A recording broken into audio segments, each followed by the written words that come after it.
भारत बनाम इंडिया को लेकर एक बार फिर से बहस तेज हो चुकी है। केंद्र सरकार ने भारत को प्रचलन में लाने की तैयारियां शुरू करी हैं। हमारे साथ बात करने के लिए मौजूद हैं उत्तर प्रदेश सरकार में कैबिनेट मंत्री हैं जयवीर सिंह जी। सर ये बताइए, कल जिस तरीके से इस नाम को लेकर चर्चा हुई, एक इनविटेशन कार्ड भेजा गया था, उसमें भारत लिखा हुआ है, इसको आप किस तरीके से देखते हैं? ये माना जाए कि अब इंडिया नहीं अब भारत कहा जाएगा?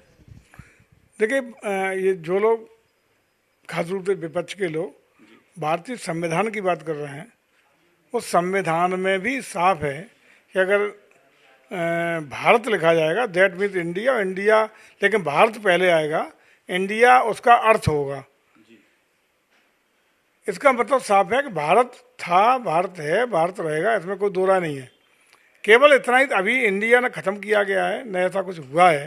केवल चाहे राष्ट्रपति जी का की ओर से जो कार्ड हुआ उसमें प्रेसिडेंट ऑफ भारत लिखा गया, प्राइम मिनिस्टर का कार्ड है उसमें प्राइम मिनिस्टर ऑफ भारत लिखा गया इंडिया की जगह पे। इतना ही सब हुआ है। कहीं हम लोगों ने संवैधानिक रूप से इंडिया को हटाने की बात नहीं की। भारत का नाम प्रथम है, उसके बाद इंडिया है। दूसरे, भारतीय जनता पार्टी का और देश की जनता का पूरा मूड हमेशा रहा है और आज भी है कि अपनी जो भी गुलामी की चिन्ह है उनको हटाने का काम करना चाहिए। कभी इंडिया भारत का नहीं रहा, गुलामी का चिन्ह है, वो गुलामी का प्रतीक है। और भारतीय जनता पार्टी का भी ये रुख है कि हम गुलामी की चिन्हों से भारत को मुक्ति दिलाना चाहते हैं। मायावती ने सर अभी एक प्रेस वार्ता करी और उन्होंने कहा कि जो इंडिया और भारत की जो राजनीति है वो सभी समझ रहे हैं, संविधान के साथ छेड़खानी करना गलत है। विपक्ष भी सर इसको लेकर तमाम तरीके के सवाल खड़े कर रहे हैं। संविधान से कहाँ छेड़खान हो रही है? भारत पहले है तब इंडिया है संविधान में, और वो लिखा है कि Bharat it means India, India it means Bharat, तो भारत पहले है। दूसरा,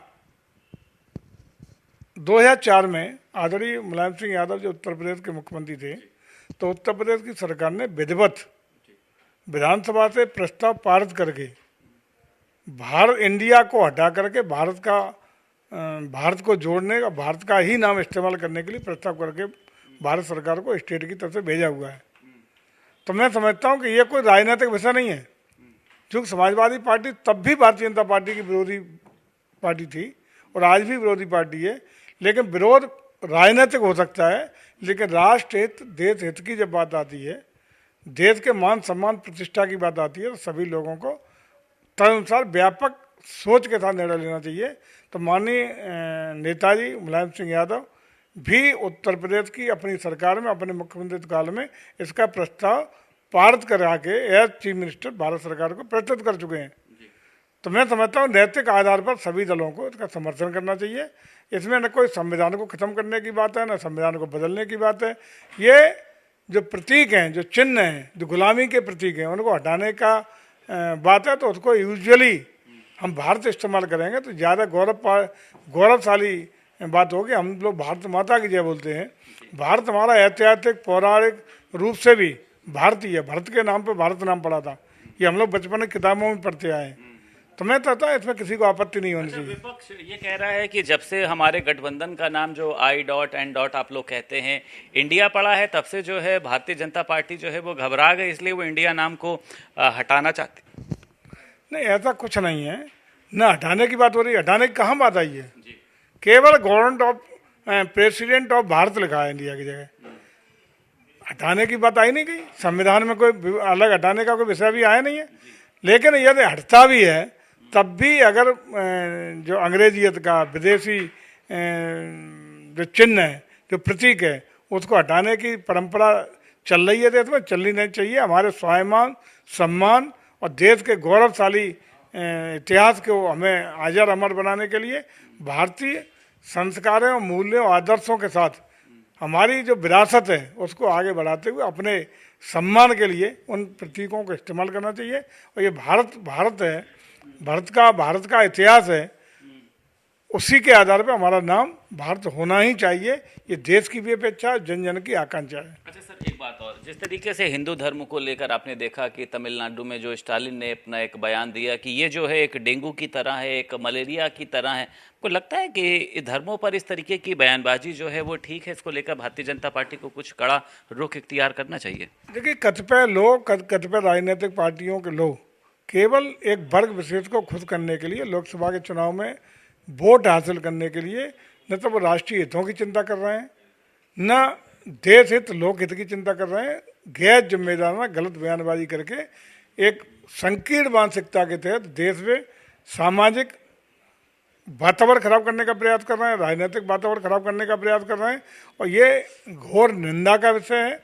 और ऐसे लोगों पर कड़ा कार्रवाई करने के लिए लोग अपने आप ही मांग कर रहे हैं। माननीय उच्चतम न्यायालय में भी कतिपय विद्वान लोग, बड़े बड़े जो जानी मानी हस्तियों ने अनुरोध कोर्ट में भी किया। और निश्चित रूप से मुझे लगता है कि ऐसे लोगों के इस तरह की बयानबाजी पर प्रभावी तरीके से रोक लगाई जानी चाहिए। नहीं तो अन्यथा आए दिन किसी न किसी स्टेट के इस तरह के छुटभइये नेता कोई न कोई बयानबाजी गैर जिम्मेदार करने का काम करते हैं। उसी का सर, कल मतदान हो चुका है, 8 तारीख को परिणाम सामने आएंगे।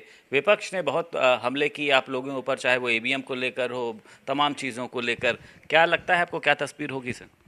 देखिए, अब मतदान हो चुका है, ईवीएम में प्रत्याशियों का भाग्य बंद है। 8 तारीख को काउंटिंग होनी है। यदि, मैंने हमेशा कहा है आपसे, यदि स्थानीय प्रत्याशियों को स्थानीय बातों को लेकर के मतदान हुआ है तो निश्चित रूप से बहुत कड़ी टक्कर होगी।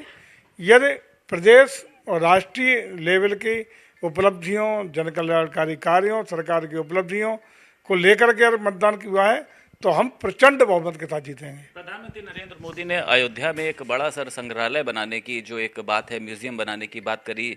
तमाम मंदिरों से जुड़ी हुई चीज़ों को वहाँ पर रखा जाएगा। एक बड़ा और अच्छा कदम आप मानते हैं सर, क्योंकि जनवरी में जिस तरीके से कार्यक्रम भी होना है? देखिए, माननीय प्रधानमंत्री का बड़ा विजन, बड़ा सोच है।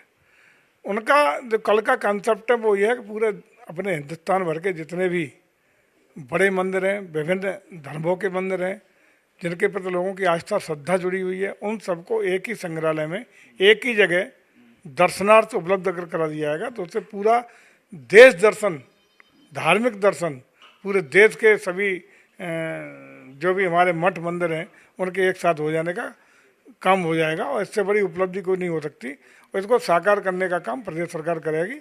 जो भी कल माननीय मुख्यमंत्री जी और प्रधानमंत्री के बीच में चर्चा भी हुई है, वो चर्चा के मुताबिक भूमि की व्यवस्था कराते हुए हम लोग आगे बढ़ेंगे। बहुत शुक्रिया बात करने के लिए। उत्तर प्रदेश सरकार में कैबिनेट मंत्री जयवीर सिंह हमारे साथ मौजूद थे। लखनऊ से वीडियो जर्नलिस्ट निखिल के साथ संदीप खेर, भारत समाचार।